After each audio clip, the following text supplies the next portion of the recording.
Question number 76 છે. Which is the memory that works on time sharing principle in order to create the illusion of infinite memory space? તો question number 76 પણ એક અગત્યનો question પૂછ્યો છે.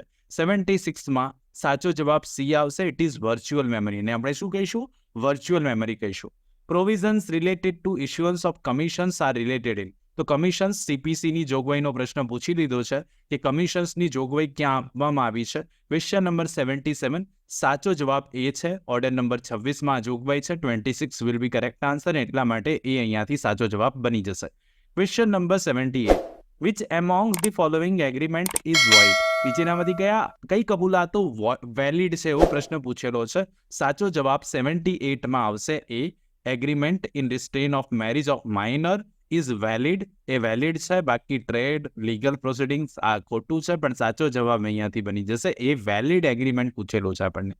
79 Indian evidence act defence of LIB is govern by. હવે evidence એક્ટનો પ્રશ્ન પૂછી લીધો. ડિફેન્સ ઓફ એલઆઈબી અગત્યની વાત છે. કલમ નંબર 11માં કોન્સેપ્ટ છે ભારતીય પુરાવાના કાયદામાં, અને ભારતીય સાક્ષ્ય અધિનિયમમાં 9 નંબરમાં કોન્સેપ્ટ આપેલો છે. સાચો જવાબ સી બનશે અહીંયાથી. C will be correct answer. Rule of estoppel સીધો ક્વેશ્ચન પૂછ્યો છે. એસ્ટોપલનો સિદ્ધાંત ભારતીય પુરાવાના કાયદાની કઈ કલમમાં છે? તો આ તો ઇઝી પ્રશ્ન પૂછી લીધો. એસ્ટોપલનો સિદ્ધાંત કલમ નંબર 115માં છે. Question number 80 correct answer will be B. B will be correct answer. Question number 81 what is the punishment of using criminal force against a woman with intention to outrage and modesty. તો આ આઈપીસીનો question છે. Old આઈપીસી બીએનએસનો concept છે. અને સજાની જોગવાઈ શું છે? 81માં સજાની જોગવાઈ પૂછી છે. 81 કરેક્ટ આન્સર સી બનશે. Not less than 1 year which may extend to 5 years and also punishment fine પણ છે અને દંડ પણ થશે. સી જે છે અહીંયાથી સાચો જવાબ છે. How many articles are there under part number 20 of the constitution of India. તો ભારતીય બંધારણના પાર્ટ 20માં કુલ કેટલા આર્ટિકલ્સ આપવામાં આવ્યા છે? 82માં સાચો જવાબ એ છે only 1. 1 article is there, only 1. Which of the following sections of the Indian Evidence Act 1872 has been inserted by the Dowry Prohibition Amendment Act 1986? તો કઈ કલમ એડ થઈ છે? તો આપણે એક અગત્યનો ક્વેશ્ચન પૂછી લીધો છે 83માં. સાચો જવાબ સી બનશે. આપ જાણો છો એક પ્રિઝમ્પશન મૂકવામાં આવ્યું છે. કલમ નંબર 113B ઇન્સર્ટ થઈ છે. C will be correct answer.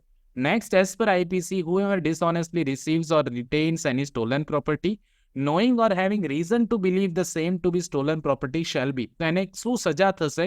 84માં સાચો જવાબ ડી છે. જો વ્યક્તિ જાણે છે ને એને રાખે અને એના પર્પઝથી ને સ્ટોલન પ્રોપર્ટી સાથે રિટેન કરે તેવા વ્યક્તિને સજા થાય. Punish with imprisonment of either description for a term which may extend to 3 years or with fine or with both. તો અહીંયા સાચો જવાબ ડી છે. D will be correct answer.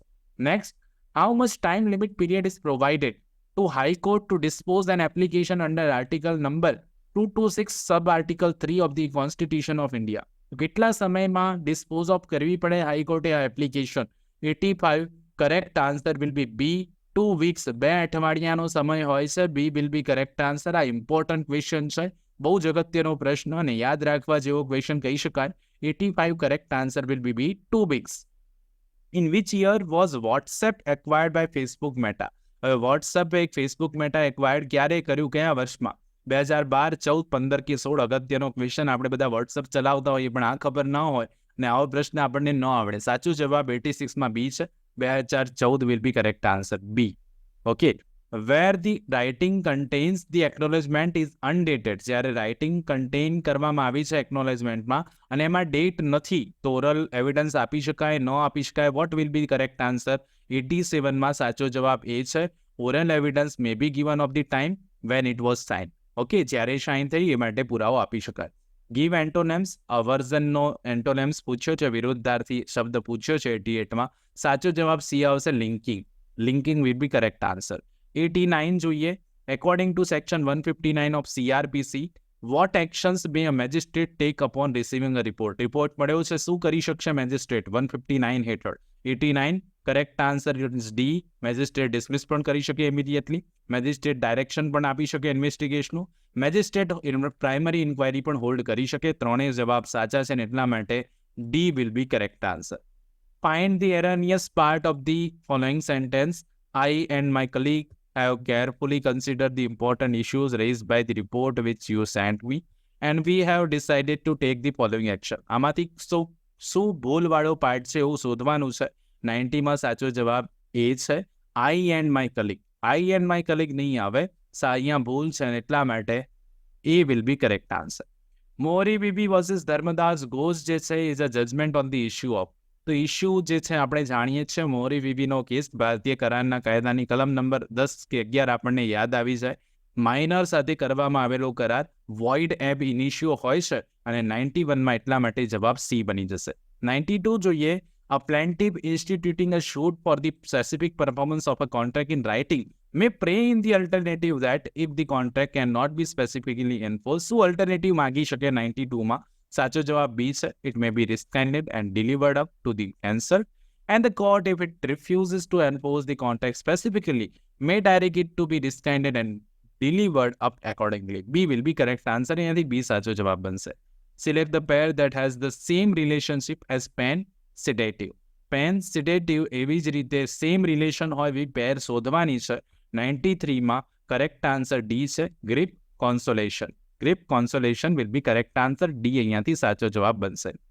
Rule of least pendants is applicable to suits for specific performance of contracts to transfer immovable property. The statement is true, false, partly true, none of the above. 94માં સાચો જવાબ છે yes, it is true sentence. Mother was asked how many gifts she had in her bag.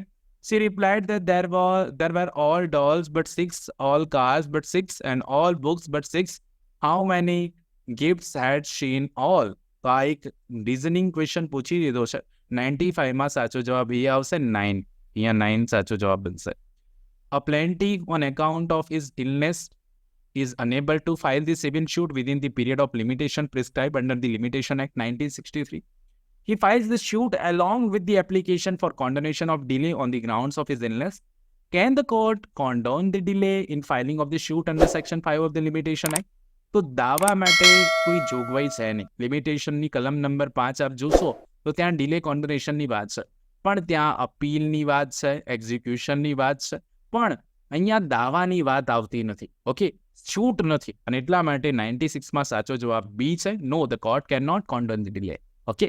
97. As per CPC, what is the time period in which a defendant is ordinarily permitted to file return statement reckoned from the date of receipt of summons? Ordinary પૂછ્યું છે. 97માં C આવશે. સામાન્ય રીતે 30 દિવસનો સમય હોય છે. C will be correct answer. Super Sports Academy is organized a kabaddi tournament in which 120 teams have registered. Each match of kabaddi will eliminate one team. How many matches would have to be organized to determine the champion? તો 98માં સાચો જવાબ બી આવશે. 119 મેચો રમવી પડશે ને પછી ખબર પડશે કે ચેમ્પિયન કોણ છે. Which section of the CPC provides for out of court settlement of dispute? આ તો ઘણી વાર પૂછાય છે. આઉટ ઓફ કોર્ટ સેટલમેન્ટની વાત હોય CPCમાં જોગવાઈ છે 89(1)માં. B will be correct answer. 100 question. The right of private defense of property against theft continues till. ક્યાં સુધી કન્ટિન્યુ રહે? Right of private defence, property ચોરી કરીને લઈ રહ્યો છે વ્યક્તિ કોઈ, તો રાઇટ ઓફ પ્રાઇવેટ ડિફેન્સ ક્યાં સુધી કન્ટિન્યુ રહેશે? Question number 100. Correct answer D બનશે. Offender has effected his retreat with property. Assistance of the public authorities obtained. Property has been recovered. આ ત્રણેય જવાબ સાચા છે ને એટલા માટે D will be correct answer. All of this. તો ફ્રેન્ડ્સ, આઈ હોપ સો આજનો આ વિડીયો આપ સૌને સારો લાગ્યો હશે. સારો લાગ્યો હોય તો એક લાઇક જરૂરથી કરજો. ચેનલ પર નવા છો તો પ્લીઝ ચેનલને સબસ્ક્રાઇબ કરીને બેલ નોટિફિકેશન આઇકોનને ઓન કરી દેજો, જેથી આવા ઇમ્પોર્ટન્ટ વિડીયોઝ લાવું તો તેનું નોટિફિકેશન આપ સૌને સૌથી પહેલા મળી જાય. ફ્રેન્ડ્સ, નવા વિડીયો સાથે બહુ જલ્દી મળીશું. ત્યાં સુધી જોતા રહો અમારી channel real education catcher. Please આપના મિત્રો સાથે શેર કરી દેજો. આ વિડીયોને લાઇક કરજો. ચેનલ પર નવા છો તો પ્લીઝ સબસ્ક્રાઇબ જરૂરથી કરજો. મળીએ નેક્સ્ટ વિડીયોમાં. Thank you so much all of you.